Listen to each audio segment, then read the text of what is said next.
I joined the National Defense Academy when I was 15 years old. నేను 15 సంవత్సరాల వయసులో ఉన్నప్పుడు ఈ నేషనల్ డిఫెన్స్ అకాడమీలో చేరాను విద్యా నిమిత్తం. That was January 1955.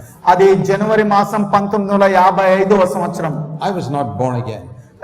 అప్పుడు నేను తిరిగి జన్మించిన వాడిని కాదు. I was a Christian by name. నా పేరుతో క్రైస్తవుడిని. But when I joined the military academy, I had an ambition in life.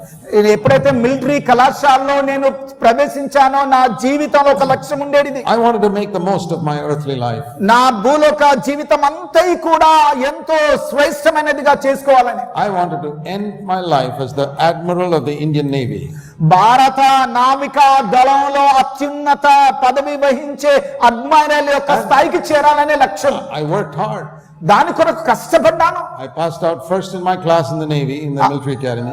ఆ యొక్క మిలిటరీ కళాశాలలో నేవీ విభాగంలో ప్రథమ శ్రేణిలో ఉత్తీర్ణుడయ్యాను. I joined the ship and passed out as first in my class over there. ఆ నావికా దళంలోని ఓడలో ప్రవేశించాను, అందులో కూడా నేను ప్రథమ శ్రేణిలో ఉత్తీర్ణుడయ్యాను. And I was working towards my goal to make the most of my life. నా జీవితం అంతా కూడా ప్రయోజనకరంగా చేసుకోవాలనే లక్ష్యముకు వైపు పయనిస్తూ ఉన్నాను. And when I was 19 and a half years old, కానీ ఎప్పుడైతే 19.5 సంవత్సరాల వయసులో ప్రవేశించాను, Christ came into my life. క్రీస్తు నా హృదయంలోనికి ప్రవేశించాడు. And you know what happened?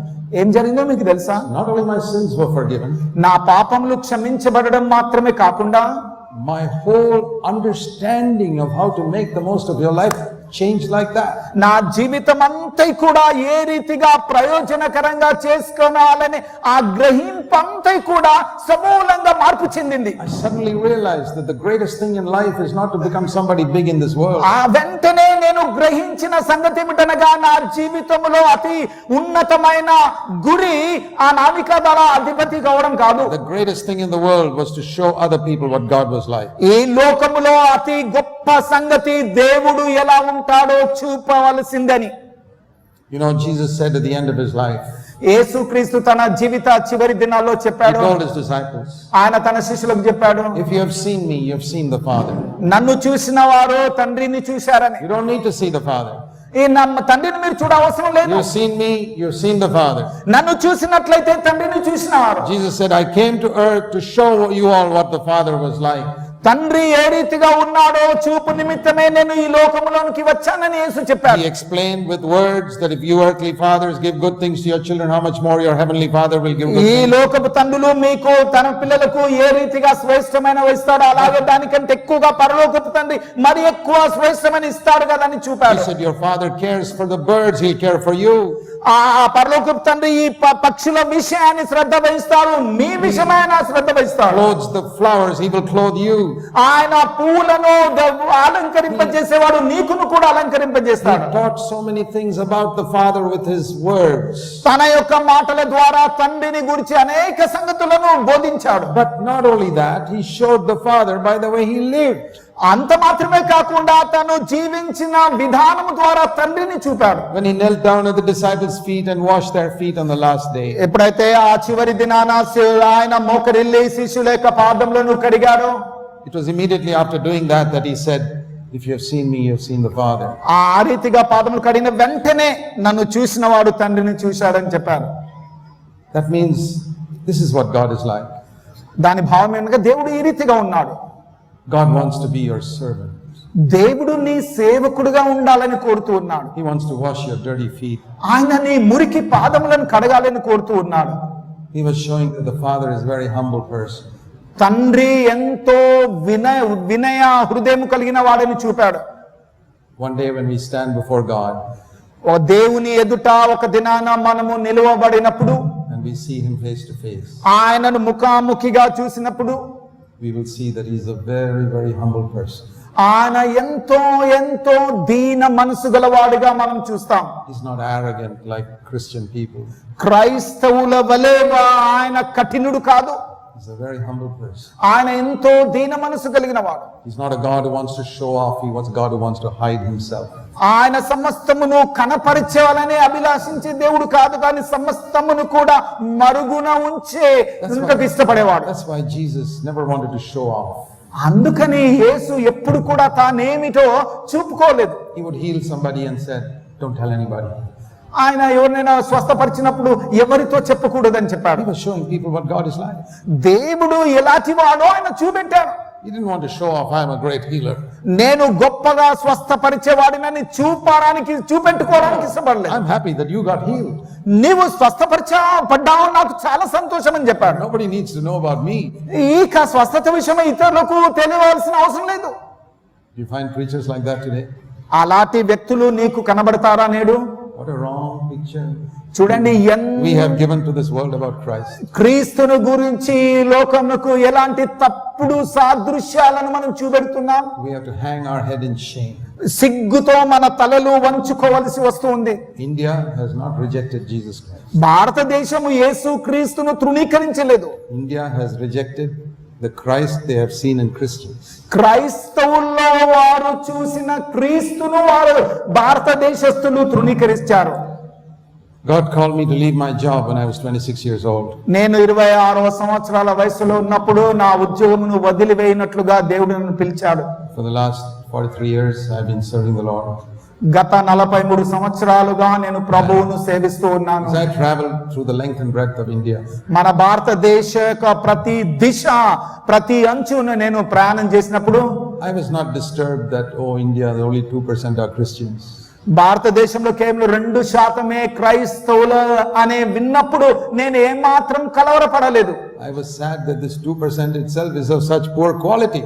ఈ 2% క్రైస్తవుల్లోనే కూడా చాలా విచారించదగినటువంటి నాణ్యత లేని జీవితం కలిగి ఉన్నారు. Bad name has come to Christ the way many Christians have behaved. అనేక క్రైస్తవుల యొక్క వ్యవహార శైలిని బట్టి ప్రభువైన యేసు క్రీస్తు నామము అవమానపరచబడుతుంది. Jesus said to his disciples, యేసు తన శిష్యులతో చెప్పాడు, as the Father sent me, తండ్రి నన్ను పంపినట్లుగానే I send you. నేను కూడా మిమ్మల్ని పంపుచూ How ఉన్నాను. did the Father send him? How did the Father send Christ? తండ్రి క్రీస్తును ఏ రీతిగా లోకంలోకి పంపాడు? So that he could look at people and say, if you have seen me, you have seen the Father. నన్ను చూసిన వారు తండ్రిని చూశారని చెప్పినట్లుగా ఆయన And పంపించాడు. now he says, I'm sending you like that. ఇప్పుడైతే ఆ రీతిగానే నేను మిమ్మల్ని పంపిస్తున్నానని ఆయన So what అంటున్నాడు. is our calling? అంచేత మన పిలుపు That ఎలాంటిది? I should be able to tell people, నేను ప్రజలకు ఏమని చెప్పాలి? if you have seen me, మీరు నన్ను చూస్తే you have seen what Jesus is like. యేసు ఎలాంటి వాడో మీరు Just చూసినట్లే. like Jesus said, యేసు చెప్పినట్లుగానే you don't need to see the Father. మీరు తండ్రిని చూడవలసిన If you అవసరం have లేదు. seen me, you have seen the Father. నన్ను చూశారు గనక తండ్రిని చూసినట్లే. You know what your calling is? మీ పిలుపు ఏమిటో My తెలుసా? calling?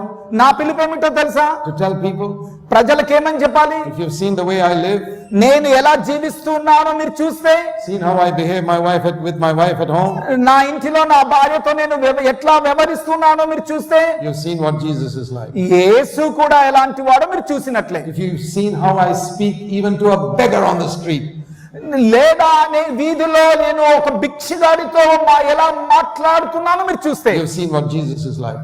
యేసు కూడా ఎలాంటి వాడో మీరు If you have చూసినట్లే. seen my attitude to money, you have seen what Jesus is like. ధనము ఎడల నా వైఖరి ఎలా ఉందో మీరు చూసినట్లయితే యేసు కూడా అలాగే మీరు చూసినట్లే. What do you think, my brothers and sisters? నా ప్రియ సహోదరి సోదరుల, మీరేమని అనుకుంటున్నారు? Don't you think as Christians we have failed the Lord miserably in this country? క్రైస్తవులముగా ఈ దేశంలో మన ప్రభువునకు అనేక రీతిలుగా మనం అపజయం తీసుకుని వచ్చామని మీరు తలంచడం లేదా? After traveling up and down this country for 9 years, I saw that in 1975. ఈ మన దేశం యొక్క పైని దిగువ నలుమూలలా నేను 9 సంవత్సరాలు ప్రయాణం చేసిన పిదప 1975 సంవత్సరంలో ఈ సత్యాన్ని చూశాను. I said, Lord, now I have understood my calling. అప్పుడు అన్నాను, ప్రభువా, నా పిలుపు ఎలాంటిదో ఇప్పుడు నేను గ్రహించాను. My calling is not to increase this 2% to 5% of Christians in India. నా పిలుపు ఈ 2% ఉన్న క్రైస్తవులను 5%గా చేయడం కాదు. My calling is to improve the quality of this 2%. ఈ 2% క్రైస్తవులు ఉన్న వారి యొక్క జీవిత విలువలను నేను పెంపొందించడమే. And I want to be first of all like that myself.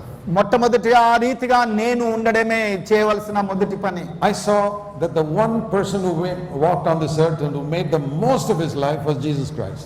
చూడండి, ఈ భూమి పైన 1% జీవించేవారు యేసుక్రీస్తు యొక్క జీవితం అంతా కూడా వారు పరిపూర్ణంగా వినియోగించుకున్నవారు. He was the Prince of Peace, but he never got the Nobel Peace Prize. He wouldn't have got it even today. ఆయన సమాధానమునకు అధిపతిగా ఆయన ఎంచబడ్డాడు, కానీ ఈ లోకంలో ఎన్నడూ కూడా నోబెల్ శాంతి బహుమానం పొందినవాడు కాదు. He had no title. ఆయనకు ఎలాంటి బిరుదు లేదు. When they wanted to make him a king, he walked away. ఆయనను రాజుగా వారు చేయడానికి కోరినప్పుడు ఆయన వదిలి వెళ్ళిపోయాడు. He loved sinners. ఆయన పాపులను ప్రేమించాడు. He mingled among the poor. పేదవారి మధ్యనే ఆయన సంచరించాడు. He never lived with Herod and Pilate and all the big shots in society. సమాజంలో అత్యున్నత స్థాయినటువంటి ప్రజలతో ఏనాడు కూడా ఆయన నివసించలేదు. He came to bless people. ఆయన ప్రజలను దీవించుటకు వచ్చాడు. He walked in humility. ఆయన ఎంతో వినయముతో నడిచాడు. And he showed the world what God was like. దేవుడు ఎలాంటి వాడో, ఏ రీతిగా ఉన్నాడో ఆయన లోకానికి చూపెట్టాడు. And I saw my calling. నా పిలుపు నేను చూశాను. I saw if I want to make the most of my life, earthly life, ఈ లోక జీవితం అంతా కూడా ప్రయోజనకరంగా ఎలా చేయగలనో చూశాను. it is to live the way Jesus lived. యేసు ఎలా జీవించాడో ఆ రీతిగా నేనును జీవించడం. To forgive people who spit on you. నీపై ఉమ్మి వేసిన వారిని క్షమించుట. To forgive people who call you Beelzebul. మరి అనేక రీతిగా నిన్ను దూషించిన వారిని నీవు క్షమించుట. And if they take you to court వారు నిన్ను న్యాయస్థానానికి లాగి వేసినట్లయితే, and arrest you నిన్ను పోలీసులు పట్టుకున్నట్లయితే, and crucify you, నిన్ను సిలువ వేసినట్లయితే, to say, Father, forgive them, they don't know what they're doing. అలాంటప్పుడు తండ్రి వీరేమి చేస్తున్నారో వీరెరుగరు గనుక వీరిని క్షమించమని చెప్పుట. That is the way I can make the most of my life. ఆ రీతిగా నేను చెప్పినప్పుడు, చేసినప్పుడు నా జీవితం అంతా కూడా ప్రయోజనకరంగా చేసుకున్న వాడిని. By becoming a famous preacher, ఒక ప్రఖ్యాతిగాంచిన ప్రసంగికుడుగా మారడం కాదు, or even by writing many books, లేదా అనేక పుస్తకాలు వ్రాయటం ద్వారా కాదు, or becoming a great musician, లేదా ఒక గొప్ప సంగీతకారుడుగా మారడం కాదు, or boasting that I'm a leader of a great church, నేను ఒక గొప్ప సంఘ నాయకుడుగా గొప్పలు చెప్పుకోవడం కాదు, or that I'm a well-known Christian. లేదా నేను ప్రఖ్యాతిగాంచిన క్రైస్తవుడని చెప్పుకోవడం కాదు. All the things that are great in the eyes of men are an abomination in God's eyes. మనుషుల దృష్టికి ఏ సంగతులు గొప్పవిగా ఎంచబడుచున్నవో అవి దేవుని దృష్టికి అసహ్యమైనవి. So I decided to study the life of Jesus. అంచేత యేసుక్రీస్తు యొక్క జీవితమును అధ్యయనం చేయడానికి నేను నిర్ణయించుకున్నాను. I never wanted to preach like anybody else. ఇతరుల వలె నేను కూడా బోధించడం నాకు ఇష్టం లేదు. I never wanted to sing like anybody else. ఇతరుల వలె నేను పాటలు పాడాలని నాకు ఇష్టం లేదు. But if I ever met a person who was humble like Christ, I'd say, Lord, I want to be like that. కానీ ఎప్పుడైనా ఎక్కడైనా యేసుక్రీస్తు లాంటి దీన మనసు కలిగిన వ్యక్తిని ఎప్పుడైనా చూసినట్లయితే, ప్రభువా నేను ఇలాంటి వ్యక్తిగా ఉండాలని కోరుతాను. If I saw somebody who had compassion on the poor, I'd say, Lord, I want to be like that. ఎవరైతే ఎప్పుడైనా పేదవారి ఎడల జాలి కలిగిన వ్యక్తిని చూసినట్లయితే, ప్రభువా నేను ఇలాంటి వ్యక్తిగా ఉండాలని కోరుతున్నాను. My heroes were not the great preachers. నా యొక్క గొప్ప ప్రసంగికులుగా ఉండడం కాదు నేను. It was the very few Christ-like people I met who became my heroes. నేను క్రీస్తు లాంటి కొందరు అతి కొద్ది మంది వ్యక్తులను కలిశాను. వారు క్రీస్తును తమ నాయకులుగా చేసుకున్న వారిని నేను మాదిరిగా పెట్టుకున్నాను. I have not met many like that, but I met a few. అలాంటి వారిని అనేకులను నేను కలవలేదు, కానీ కొద్ది మందిని కలిసాను. వారే నా మాదిరి. Because I knew these are the people who have understood what is the most important thing in life. ఎందుకనగా జీవితం అంతటిలో అతి ప్రాముఖ్యమైన సంగతి ఏమిటో వీరు గ్రహించిన వారు.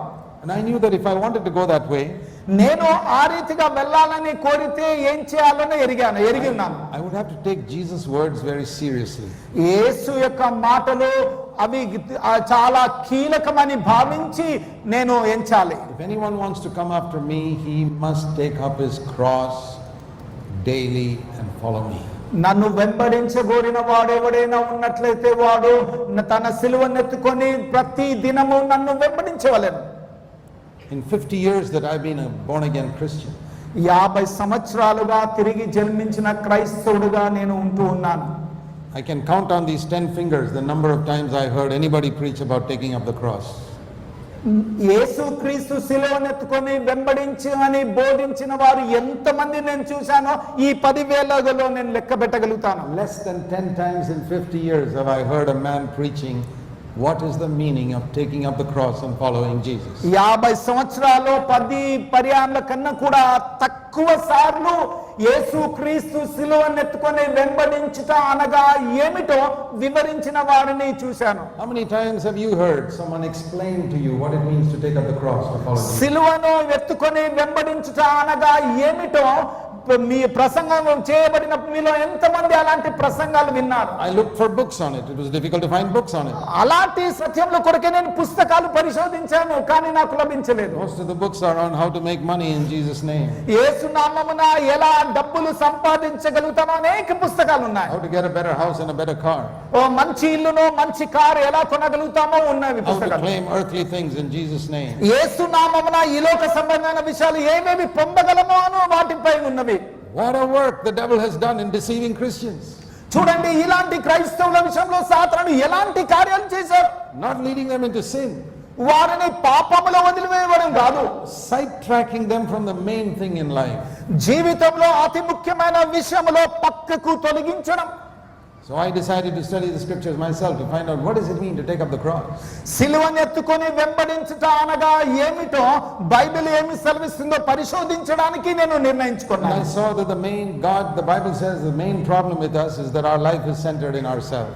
బైబిల్ సెలవిచ్చిన ప్రకారము మనతో ఉన్న సమస్య ఏమిటంటే మన జీవితం అంతా కూడా మనమే కేంద్రీకరించబడుతూ ఉన్నాం. That even when we become Christians, we can think of what can I get from God? క్రైస్తవులుగా మారినప్పుడు కూడా దేవుడి నుంచి నేను ఏం పొందగలుగుతాను? You see, all human beings live like this. చూడండి, మనుషులందరూ కూడా అలా ఆ ప్రకారమే If జీవిస్తున్నారు. I go here, what can I get? నేను ఇక్కడికి వెళ్తే నాకేమి దొరుకుతుంది? If I take this job, what can I get for me and my ఈ family? ఉద్యోగం నేను పొందితే నాకు నా కుటుంబానికి ఏమి లభిస్తుంది? If I go to this country, what can I get for me and my family? నేను పలానా ఈ దేశానికి వెళితే నాకు నా కుటుంబానికి ఏమి వస్తుంది? If I become friends with this influential person, what can I get for myself? ఈ ప్రఖ్యాతిగాంచిన వ్యక్తితో నేను స్నేహం ఏర్పాటు చేసుకున్నట్లయితే నాకు ఏమి లభిస్తుంది? If I watch this movie, shall I get some pleasure for myself? లేదా ఈ సినిమా నేను చూస్తే నాకేదైనా సంతోషం కలుగుతుందా? And when such a person becomes a Christian, అలాంటి వ్యక్తి క్రైస్తవుడైతే he thinks, now I got God, what can I get from God for myself? అప్పుడేమంటుంది, ఆ దేవుని నేను పొందాను, దేవుడి నుంచి నేను ఏమి పొందగలుగుతానని And ఆశిస్తాను. there are preachers who tell them, చూడండి, మన బోధకులు కూడా అలాగే చెప్తూ ఉన్నారు. you can get money from God, దేవుడి నుంచి నువ్వు you డబ్బులు can get పొందగలుగుతావు, healing from God. నువ్వు ఆయన నుంచి స్వస్థత పొందగలుగుతావు, You give to God, He'll give you 100 times back. నువ్వు దేవునికి ఇస్తే ఆయన 100కి 100 పాలు తిరిగి ఇస్తాడు. Then any Marwadi would be glad to give his money to God. అయితే ఏ మార్వాడి అయినా దేవునికి ఇవ్వడానికి సంతోషిస్తాడు. No bank will give you 100 times what you give them. A bank అయినా నువ్వు ఇచ్చిన దానికి 100 పాలు తిరిగి ఇచ్చేది లేదు. Is this Christianity? క్రైస్తవం అంటే ఇదానా? It's the opposite of Christianity. క్రైస్తవ్యానికి వ్యతిరేకమైనటువంటిది ఇది. In true Christianity, I don't think what I can get from God. నిజమైన క్రైస్తవ్యము అనగా దేవుని నుంచి నేను ఏమి పొందుతాని ఆశించడం కాదు. Not what is the maximum I can get in my earthly life from God. ఈ లోక జీవితంలో దేవుని నుంచి ఎంత పెద్ద మొత్తాన్ని నేను పొందగలుగుతాను అని తలంచడం కాదు. But in my one earthly life, what is the maximum God can get from me?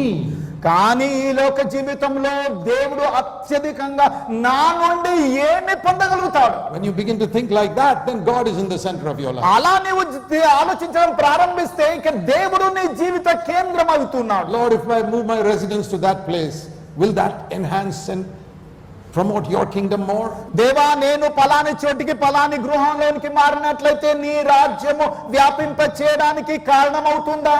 What can I sacrifice నేను ఏది సమర్పించుకోగలుగుతాను so that God can get something out of my one earthly life? నా ఈ లోక జీవితం నుండి దేవునికి ఏది చెందుతూ ఉంది? I remember hearing a little one verse of a poem. ఒక గేయములో ఒక లైన్ మాత్రం నాకు జ్ఞాపకం ఉంది. Not what you gain, but what you give is the measure of the life you live. Measures the worth of the life you live. నీవు ఎంత ఇచ్చావని కాదు, నీవు ఎంతగా వినియోగించుకున్నావో, నీ జీవితాన్ని హెచ్చించావో అది నీ జీవిత కొలతను కొలుస్తుంది. I want to say to all of you, మీ అందరితో నేను చెప్తాను, don't measure your life by how much you have earned. నువ్వు ఎంత సంపాదించావనే దానితో నీ జీవితాన్ని పోల్చవద్దు, కొలవవద్దు. Degrees, డిగ్రీ చదువులు, money, ధనము, honor, గౌరవము, fame, ప్రఖ్యాతి. At the judgment seat of Christ, you will find all those things are worth nothing. యేసు క్రీస్తు యొక్క న్యాయ సింహాసనం పైన నువ్వు ఎదుట చేరినప్పుడు అవన్నీ కూడా వ్యర్థమైన సంగతి నువ్వు కనుగొంటావు. Measure your life by how much you have sacrificed. నువ్వు ఎంత సమర్పించుకుంటూ ఉన్నావో దానితో నీ జీవితాన్ని కొలిచి చూడు. How much you have lived for God and for others. దేవుని కొరకు నువ్వు ఎంత జీవిస్తూ ఉన్నావో, ఇతరుల కొరకు ఎంత జీవిస్తూ ఉన్నావో. By how much you lost in your life because you lived for God. దేవుని కొరకు నువ్వు జీవించడం ద్వారా నీ జీవితంలో ఎంత నష్టపోతున్నావు. When I gave up my earthly job, నేను ఈ లోకంలో నా ఉద్యోగాన్ని వదిలివేసినప్పుడు, when I started serving the Lord, నేను వదిలేసి నా ప్రభువు సేవించడం మొదలుపెట్టాను. I made a decision నేను ఒక తీర్మానం that చేసుకున్నాను. I've kept for 43 years. ఆ తీర్మానం 43 సంవత్సరాలుగా చేపట్టి ఉన్నాను. Lord, I will never take money more than I would have earned in my secular job. దేవా, నా యొక్క ఈ లోక ఉద్యోగంలో సంపాదించినంత కంటే ఎక్కువగా ఎన్నడూ కూడా నేను డబ్బును స్వీకరించను. Today, most Christian workers in India, నేడు క్రైస్తవ సేవకులు అనేకులు, if they were working in a secular job, they would get 10% of what they are earning in Christian work. వారు క్రైస్తవ పరిచర్యలో ఎంత సంపాదిస్తున్నారో దానిలో వారు గనక ఉద్యోగస్తులైతే కేవలం 10% వారికి జీతం ఉండేది. Christian work has become profitable for them. It's a means of gain, not sacrifice. వారికైతే క్రైస్తవ ఉద్యోగము అనగా ఎంతో లాభకరమైనది, కానీ దేవుని కొరకు ఎంత చేస్తున్నామని కాదు. In 1966, when I started serving the Lord, 1966 సంవత్సరంలో ప్రభు సేవ నేను ప్రారంభించాను. my income dropped 85% నా యొక్క సంపాదన 85% పడిపోయింది. from what I was earning. నేను ఎంత సంపాదించేవాడినో దానిలో 85% పడిపోయింది. It's when you sacrifice, you know God has called you. ఎప్పుడైతే దేవుడు నిన్ను పిలిచాడని ఎరిగి నువ్వు సమర్పించుకుంటా అప్పుడు You say, జరుగుతుంది. Lord, not what I gain. ప్రభువా, నేను ఏమి లాభం What పొందుతున్నానని can you కాదు, get from my life? కానీ నా జీవితంలో నీవు ఏమి పొందుతూ ఉన్నావు, Not my convenience. లేదా నాకు సదుపాయంతో ఉండడం కాదు. What can you get? I have only one life to live. ప్రభువా, నేను జీవించడానికి ఒకే జీవితం ఉంది. Let me say to all of you, అదంతా కూడా నీకేస్తూ ఉన్నాను. don't be like the animals always occupied with earthly things. ప్రభువా, ఈ లోక విషయములతో పశువులు ఏ రీతిగా అవి నింపబడినో అలాగే క్రిందికి చూస్తూ ఉన్నాను. He is the glory and the lifter of our head. ఆయన మన తలను పైకి ఎత్తే మహిమ ప్రభావం కలిగిన దేవుడై He ఉన్నాడు. has come to lift our head so that we begin to look at heavenly things. ఆయన మన తలను పైకెత్తి తద్వారా మనం పరలోక సంబంధమైన విషయం చూసేవారం ఉండినట్లుగా వచ్చాడు. To take up the cross is to put to death this self-centered life we inherited from Adam. ఆదాము నుంచి ఏ జీవితమును సంప్రాంతించుకున్నామో సిలువను ఎత్తుకొనడం అనగా వాటిని అంతా కూడా చంపివేసుకోవడం. To make God the center of our life. దేవుడే మన జీవిత కేంద్ర బిందువుగా చేసుకోవడం. Now, if you only come here to listen to a pep talk or some sermon, I've got nothing to say to you. మీరు గనక ఒక ఇంట్లో పెంపుడు కుక్క యొక్క స్వరం వినడానికి వస్తే, లేదా ఏదో ఒక ప్రసంగం వినడానికి వస్తే అయితే నేను చెప్పడానికి ఏం లేదు. If you're serious about wanting to make the most of your life, మీ జీవితం అంతా కూడా ప్రయోజనకరంగా చేసుకొనవలని తీవ్రంగా మీరు ఆలోచిస్తే, and if you're young, you're really lucky to hear this right now. మీరు యవనస్తులైతే ఈ సత్యం వినుట ఎంతో అదృష్టవంతులు. I'm thankful that I gave my life to Christ when I was 19 and not when I was 55. నేను 50 సంవత్సరాలప్పుడు ప్రభుకు నా జీవితం లేదు, కానీ 19వ ఏటనే నా జీవితం ప్రభుకు అప్పగించాను. నాకు ఎంతో సంతోషంగా ఉంది. Make God the center of your life. మీ జీవిత కేంద్రంగా దేవునిని చేసుకోనండి. Don't have a Christianity where you are always thinking what you can get from God. దేవుని నుంచి నువ్వు ఏది పొందుతావు, ఎంత పొందుతామనే అలాంటి క్రైస్తవ్యము నువ్వు కలిగి That is a ఉండకూడదు. false Christianity. అది తప్పుడు క్రైస్తవ్యము. Think of what God can get from you. నువ్వు ఆలోచించాలి, దేవుడు నీ నుండి ఏమి పొందగలుగుతూ ఉన్నావు. That is true Christianity. అది నిజమైన క్రైస్తవ్యం.